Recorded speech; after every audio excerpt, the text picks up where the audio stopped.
If you are one of those people who really want to make BLOXBURG vlog videos but don't know how, this video is for you.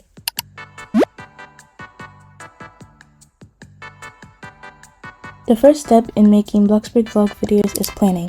You want to make sure you know what type of vlog you're making, what will be in it, and an estimate of how long you want your videos to be.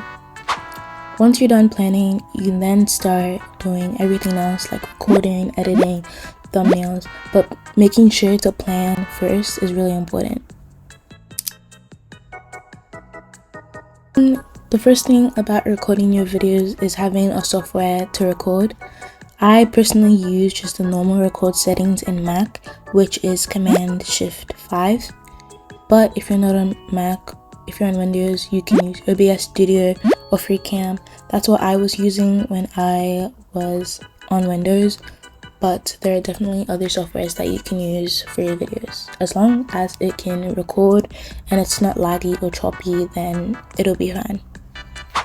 When recording your videos, I find that it's really easy to have two accounts, to have like an alt account and your main account, just so you can get more, like you can record yourself doing things.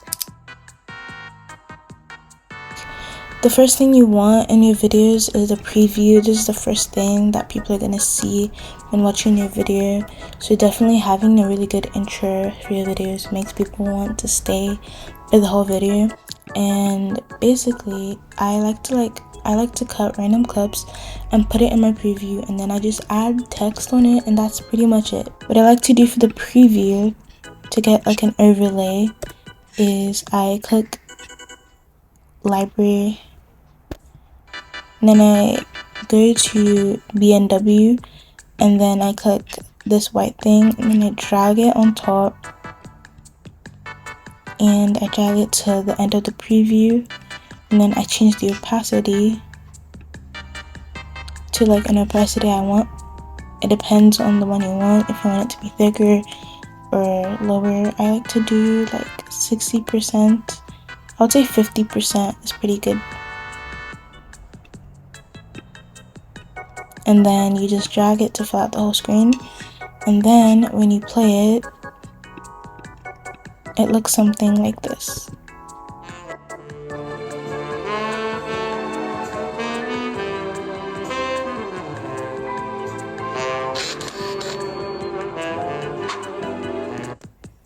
So yeah, that's pretty much the preview on how I make my previews. It's really easy and really simple to make.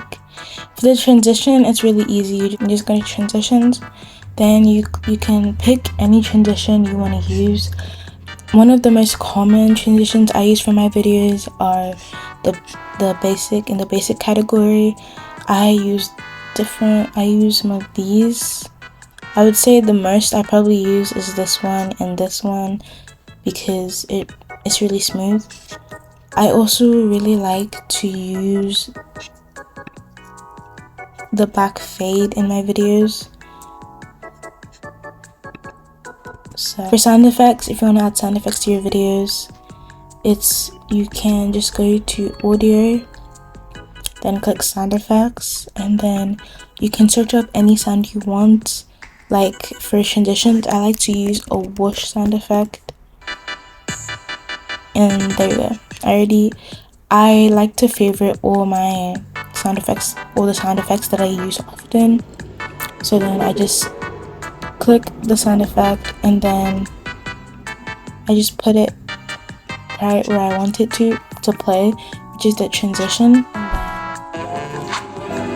Basically, that's how I add the whoosh sound effect. And you can do this for any sound effect, for zoom in cameras or something. We're gonna ignore the other stuff. That's not important.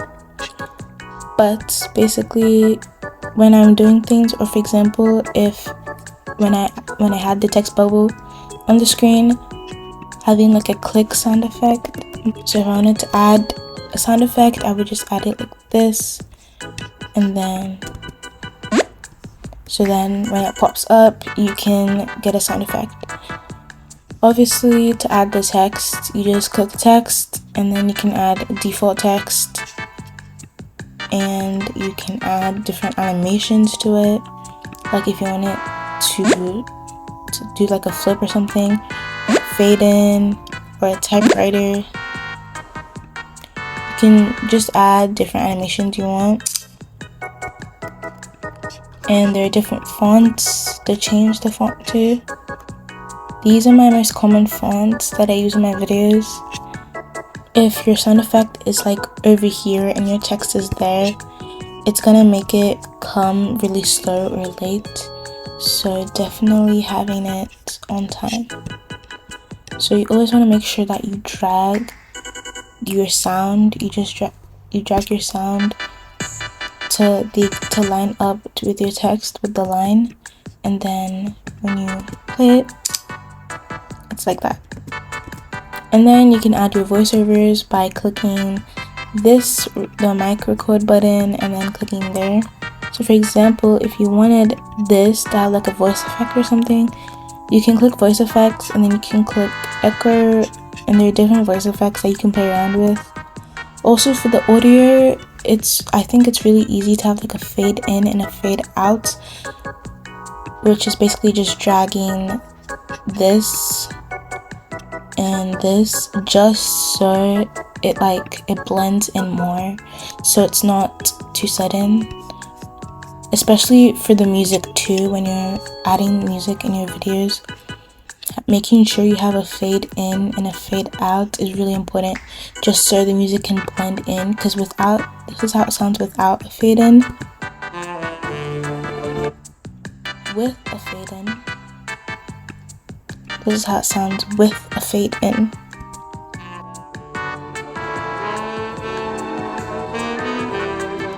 So yeah, adding a fade in and fade out is really important because it makes it more smooth and it just blends in better.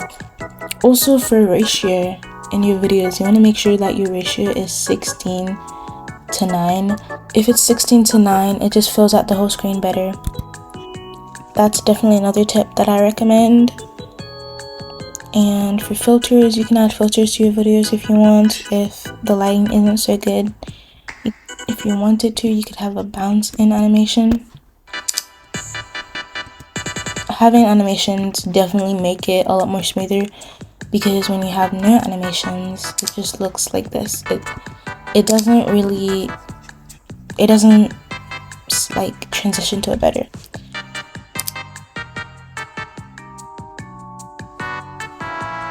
Any music to your videos, all you need to do is click audio and click music, and there's a lot of music to pick from, and you can use these for your videos. Or if you want to, you can get your music from YouTube. You just have to screen record the music and then extract the audio. To do that, all you need to do is go to extracted audio, and then you can import the recording, and then you just drag it, and then you have your extracted audio.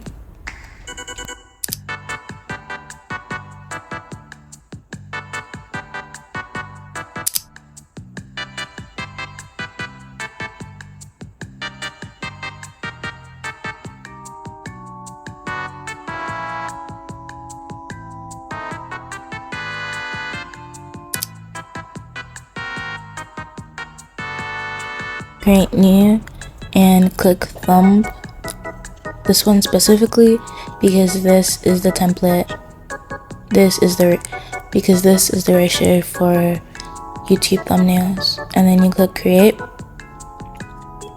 and then you can add all of your photos by clicking image,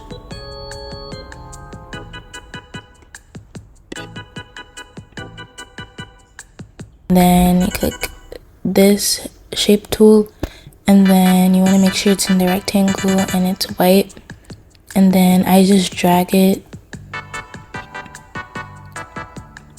and then I right click and then put the opacity to like 20%, should be fine.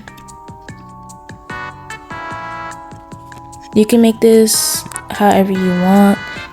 You can make this however you want though. This is just how I make my thumbnails. I don't really like the shape of that.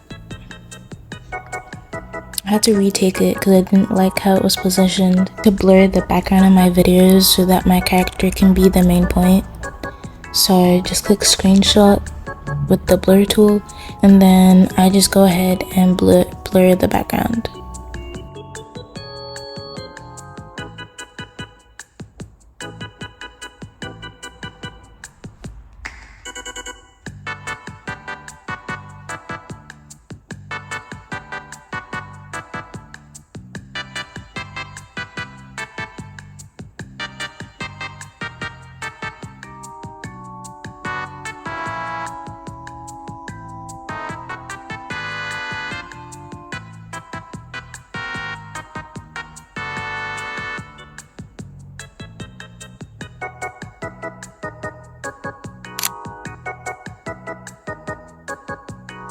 A few of my tips when making your vlogs is trying not to make the intro too long.